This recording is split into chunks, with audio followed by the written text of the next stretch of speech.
Shadab Law Classes in association with Dynamic Augments. Hello everyone, आज जो हम topic समझने जा रहे हैं बीएनएसएस का वो है commencement of proceeding before magistrate under chapter 17 जो कि है हमारा 227 से लेके 233। ठीक है, इसे हम थोड़ा सा डिटेल में भी समझेंगे और मैं आपको कुछ शॉर्ट करके बताऊंगा और आपको एक ढंग से ये पता लग जाएगा चैप्टर नंबर 17 कैसे है 227 से 233 तक। सबसे पहले जो हम समझने जा रहे हैं वो है सेक्शन नंबर 227। सेक्शन नंबर 227 बात करता है हमारी इशू ऑफ प्रोसेस की। What is issue of process? देखिए, जब बंदा, अब आप मेरी एक बात समझिए, जिस बंदे के खिलाफ कोर्ट कॉग्निजेंस लेता है, मान के चलिए कॉग्निजेंस लेने का मतलब है केस को आगे बढ़ा रहा है जिसके खिलाफ कोर्ट इंक्वायरी प्रोसीडिंग करना चाह रहा है जिसके खिलाफ, तो कोर्ट उसे बुलाएगा तो कोर्ट के अंदर या तो इश्यू ऑफ प्रोसेस का मतलब उसके खिलाफ प्रोसेस इशू करेगा, या तो उसके खिलाफ समन या फिर वारंट, या तो उसे समन पे पेश करवाएगा या उसे वारंट पे। समन पे का मतलब है कि आप खुद इज्जत से आ जाएं, वारंट का मतलब है पुलिस ऑफिसर को कोर्ट ऑर्डर देगा कि उसे मेरे सामने पेश करो, तो पुलिस ऑफिसर आपको अरेस्ट करके कोर्ट के सामने पेश करेंगे। तो ये होता है हमारा इश्यू ऑफ प्रोसेस। देखिए, दो तरीके के केस होते हैं, एक होते हैं समन केस, एक होते हैं वारंट केस। कौन से? एक होते हैं समन केस वो होते हैं वो ऑफेंसेस जिनकी सजा 2 साल से कम है, उन्हें हम कहते हैं समन केस। और एक होते हैं वारंट केस बिल्कुल इसके अपोजिट, जिनकी सजा 2 साल से ऊपर की है। ठीक है, 2 साल, लाइफ इंप्रिजनमेंट, डेथ वगैरह जितने भी हैं उन्हें हम कहते हैं वारंट केस। ठीक है, तो हमेशा याद रखिएगा, समन केसेस अगर हैं तो उसमें कोर्ट वारंट भी इशू कर सकता है, और अगर वारंट केसेस हैं तो उनमें कोर्ट समन भी इशू कर सकता है। तो ऐसा कोई कोर्ट के लिए वो नहीं है कि समन केस है तो समन इशू करेगा, तो वारंट है तो वारंट इशू करेगा। ऐसा कोई कोर्ट के लिए कोई इतनी रिजिडिटी नहीं है। कोर्ट अगर चाहे इशू ऑफ प्रोसेस में समन केस में वारंट भी इशू कर सकता है और वारंट केसेस में समन भी इशू कर सकता है। तो ये हमारा बेसिकली हमें समझने का था issue of process. What is issue of process? कि कोर्ट किसी भी एक्यूज को कोर्ट में बुलाने के लिए क्या कर सकता है? इश्यू ऑफ प्रोसेस कर सकता है कोर्ट में बुलाने के लिए। ठीक है, अच्छा मान के चलिए अब बंदा जेल में है, अब बंदा ऑलरेडी अरेस्ट करके जेल में है या तो जुडिशियल कस्टडी में, आप कोर्ट को उसे बुलाना है, तो उसके खिलाफ कोर्ट इशू करता है प्रोडक्शन वारंट। क्या इशू करता है? Production warrant. ठीक है, प्रोडक्शन वारंट पे मैंने अलग से एक शॉर्ट वीडियो बनाई है अपनी। ठीक है, शॉर्ट्स में होगा, यूट्यूब शॉर्ट्स में, उसे आप जाके देख सकते हैं, बहुत आसानी से आपको समझ में आ जाएगा व्हाट इज प्रोडक्शन वारंट। ठीक है, तो ये होता है हमारा इशू ऑफ प्रोसेस, जो कि दे रखा है हमारा सेक्शन नंबर 227 में, कि पेशी होती है एक्यूज्ड की। ठीक है, ओके जी, this is issue of process. अब नेक्स्ट हम समझते हैं 228। नेक्स्ट है हमारा टॉपिक 228। 228 बात करता है, देखिए ध्यान से सुनिए, मैंने आपको समन केसेस बताया। What are summon cases? Summon cases वो होते हैं जिन ऑफेंसेस की सजा 2 साल से कम की होती है, जिनका पनिशमेंट 2 साल से कम का है, उन्हें हम समन केसेस मानते हैं। तो इसी के अंदर एक आता है हमारा सेक्शन नंबर 228 जो की बात करता है dispense of appearance of accused की अपीयरेंस को डिस्पेंस ऑफ कराना। मतलब एक्यूज्ड ये कह रहा है कि मैंने समन केस ही तो किया है, मतलब मैंने समन केस वाला ही तो अपराध किया है जो कि 2 साल से कम का है, और मेरे बाहर इतने ज्यादा काम है, तो आप वो कोर्ट से क्या करवा सकता है? अपनी अपीयरेंस को, कि मुझे कोर्ट में बार बार ना आना पड़े। तो कोर्ट जो उसकी अपीयरेंस को, कि उसके बिहाफ पे उसका लॉयर अपीयर हो जाए, उसके बिहाफ पे उसका लॉयर ही अपीयर हो जाए, तो अपनी अपीयरेंस को डिस्पेंस ऑफ करवा सकता है कि मुझे आना बार बार ना पड़े। तो वो कौन से सेक्शन से कराएगा? 228 में। मगर कौन से केसेस में? समन केसेस में वो अपनी अपीयरेंस को डिस्पेंस ऑफ करवा सकता है। ठीक है, तो आपके लिए क्वेश्चन बनता है कि वो वारंट केसेस में कहां कराएगा? वारंट केसेस में वो अपनी अपीयरेंस को डिस्पेंस ऑफ कहां कराएगा, ये मुझे आप कमेंट में बताएंगे। ठीक है जी। तो समन केसेस में 228 में एक्यूज्ड अपनी अपीयरेंस को डिस्पेंस ऑफ करवा लेता है। ठीक है, तो ये हो गया हमारा सेक्शन नंबर 228। आइए आगे बढ़ते हैं। आप समझते हैं हम सेक्शन नंबर 229। What is 229? 229 हमारी बात करता है पेटी ऑफेंसेस। या पेटी केसेस की, पेटी ऑफेंसेस या पेटी केसेस की, इसके अंदर कोर्ट क्या करता है? देखिए पेटी ऑफेंसेस या पेटी केसेस वो होते हैं जिनके अंदर सजा केवल और केवल 5,000 रुपए से कम का फाइन, जिनके अंदर 5,000 रुपए तक या 5,000 से कम का फाइन ही सजा है बस, ठीक है। तो कोर्ट इन केसेस के अंदर क्या इशू करता है? इशू ऑफ प्रोसेस में कोर्ट इसके अंदर स्पेशल समन इशू करता है। क्या करता है? Special summon against the accuse. उस स्पेशल समन में कोर्ट ये लिख के देता है कि भाई साहब आपको ये अगर एक्सेप्ट करना है अपना अपराध, तो आपके पास जब समन आ रहा है उसी के अंदर ही आप एक्सेप्ट करके अपने अपराध को, जो आप प्ली ऑफ गिल्ट करके कि हाँ भाई मैं इसे कबूलता हूं, 5,000 रुपए उसके साथ समन के साथ ही भेज दें और आपका केस वहीं खत्म हो जाएगा। तो वो स्पेशल समन होते हैं जिसके अंदर आप समन के साथ ही अपने ऑफेंस को कबूल लेते हैं और कहते हैं कि लीजिए 5,000 रुपए तक का जो अपराध होता है, जिसके अंदर 5,000 रुपए तक का अपराध होता है, तो कोर्ट उसमें स्पेशल समन भेज देता है आपको कि आप अपने ऑफेंस को कबूल लें और समन के साथ ही अपना निपटारा कर दें, 5,000 रुपए भेज दें। तो हमारे पेटी ऑफेंसेस या पेटी केसेस कहां है? 229 में। और कौन से होते हैं? जिसमें 5,000 या 5,000 से कम तक की सजा होती है, तो कोर्ट इसमें स्पेशल समन इशू करता है। ये भी हमने समझ लिया। अब हम समझते हैं 230, सेक्शन नंबर 230। सेक्शन नंबर 230 और सेक्शन नंबर 231 को हमें साथ में पढ़ना पड़ेगा। देखिए सेक्शन नंबर 230, सेक्शन नंबर 230 और सेक्शन नंबर 231, ये स्टेज इश्यू ऑफ प्रोसेस जो मैंने बताया आपको 227 में, उसके बाद की स्टेज है एकदम डॉक्यूमेंट टू द एक्यूज्ड, ठीक है। अगर आपने मेरी प्रीवियस वीडियो देखी होगी इनिशिएशन ऑफ क्रिमिनल प्रोसीडिंग, तो उसमें आपको पता होगा इश्यू ऑफ प्रोसेस के बाद आता है direct document to the accused.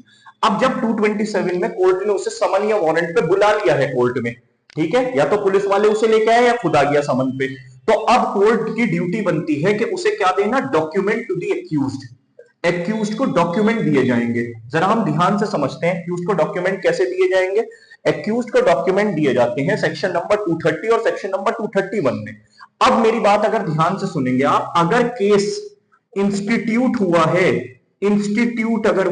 अगर केस इंस्टीट्यूट हुआ है, मतलब इसका मतलब हुआ अगर कोर्ट ने कॉग्निजेंस पुलिस रिपोर्ट पे लिया है, पुलिस रिपोर्ट पे अंडर 210(1)(b), अगर कोर्ट ने कॉग्निजेंस या मैजिस्ट्रेट ने कॉग्निजेंस अगर किस पे लिया है? पुलिस रिपोर्ट पे लिया है, तो डॉक्यूमेंट दिए जाएंगे 230 के अंदर।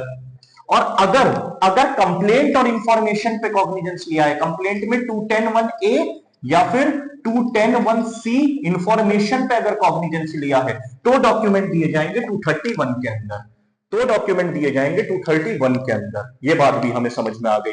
तो जब पुलिस रिपोर्ट पे होता है, तो जितने भी तरीके के बयान हैं कुछ, या फिर चार्जशीट की कॉपी है, एफआईआर की कॉपी है, किसी भी तरीके का अगर कुछ है, तो वो डॉक्यूमेंट दिए जाएंगे 230 में, क्योंकि case instituted on police report है। अगर कंप्लेंट और इंफॉर्मेशन पे है, तो 231 में दिए जाएंगे डॉक्यूमेंट एक्यूज्ड को। तो ये भी बात सिंपल सी थी, ये भी हमें समझ में आ गई क्रिस्प एंड शॉर्ट तरीके से, ठीक है। अब हम आगे समझने की कोशिश करते हैं। अब आता है हमारा सेक्शन नंबर 232, जो कि हमारी बात करता है कमिटल की। कमिटल पे मैंने एक अलग से वीडियो भी बनाई है, जो कि आपको डिस्क्रिप्शन में शेयर हो जाएगी, ठीक है। उसके अंदर बहुत डिटेल में मैंने कमिटल समझाया। फिलहाल यहां समझने के लिए आप मेरी बात समझें। मान देखिए 3 स्टेजेस होती हैं, इन्वेस्टिगेशन, इंक्वायरी और ट्रायल। इन्वेस्टिगेशन कौन करता है? हमेशा पुलिस ऑफिसर। इंक्वायरी और ट्रायल हमेशा करता है कोर्ट, ठीक है। हमने इन कमिटल में एक चीज समझनी है कि इंक्वायरी जो कि होता है वो हमेशा मैजिस्ट्रेट ही कॉग्निजेंस लेता है। कौन लेता है कॉग्निजेंस? किसी भी केस का जो कॉग्निजेंस स्टेज होती है, वो मैजिस्ट्रेट ही कॉग्निजेंस लेता है। कॉग्निजेंस लेने के बाद अगर मैजिस्ट्रेट को यह लगता है कि that the case is exclusively tribal by court of session. Court of session किसी भी केस का डायरेक्ट कॉग्निजेंस नहीं लेता। इसका मतलब आप पहली बार कोर्ट ऑफ सेशन में नहीं जा सकते। कोर्ट ऑफ सेशन में हमेशा ट्रायल में भेजा जाता है। जब भी आप बीएनएसएस के पीछे जाएंगे, तो वहां पे क्लासिफिकेशन और शेड्यूल बना रखा है, उसके 6th कॉलम में जाएंगे तो बाय व्हाट कोर्ट ट्राइबल लिखा है वहां पे। बाय व्हाट कोर्ट ट्राइबल में exclusively tribal by court of session का मतलब है कि जिन केसेस का ट्रायल या जिन ऑफेंसेस का ट्रायल कोर्ट ऑफ सेशन ही चला सकता है। तो मैजिस्ट्रेट ने कॉग्निजेंस लिया, उसका क्या करा? इश्यू ऑफ प्रोसेस करा, डॉक्यूमेंट दिया एक्यूज्ड को। उसके बाद अगर उसे लगता है कि ये केस इस तरीके का है कि कोर्ट ऑफ सेशन ट्रायल चलाएगा, exclusively tribal by court of session है, तो वो जो भेजेगा मैजिस्ट्रेट से कहा जा रहा है मैटर कोर्ट ऑफ सेशन, इसे भेजने को कहते हैं हम कमिटल, इसे भेजने को कहते हैं कमिटल। और वो कहां पे कमिटल होगा? 232 में, जब exclusively tribal by court of session, exclusively tribal by court of session का बता है कि court of session he trial चला सकता है, तो 232 में आप उसे भेज देंगे। ठीक है, अच्छा जी, हमें 232 भी समझ में आ गया। अब हम समझते हैं 233। अब हम समझते हैं 233। 233, ये 233 सेक्शन ये बात कहता है आपसे, जब मान के चलिए सेम केस के अंदर, सेम केस है, सेम केस के अंदर इन्वेस्टिगेशन भी चल रही है और कंप्लेंट प्रोसीडिंग भी चल रही है। क्या चल रही है? Complaint proceedings. ठीक है, दोनों अलग अलग है, दोनों अलग अलग है कि इन्वेस्टिगेशन भी चल रही है और कंप्लेंट प्रोसीडिंग भी चल रही है। तो इसके अंदर क्या है? इसके अंदर बेसिकली आपको तीन सिचुएशन देखने को मिलेंगी। मान के चलिए इन्वेस्टिगेशन चल रही है, ए और बी का कोई केस है, उसके अंदर इन्वेस्टिगेशन चल रही है ए के ऊपर, ठीक है, ए के अगेंस्ट इन्वेस्टिगेशन चल रही है।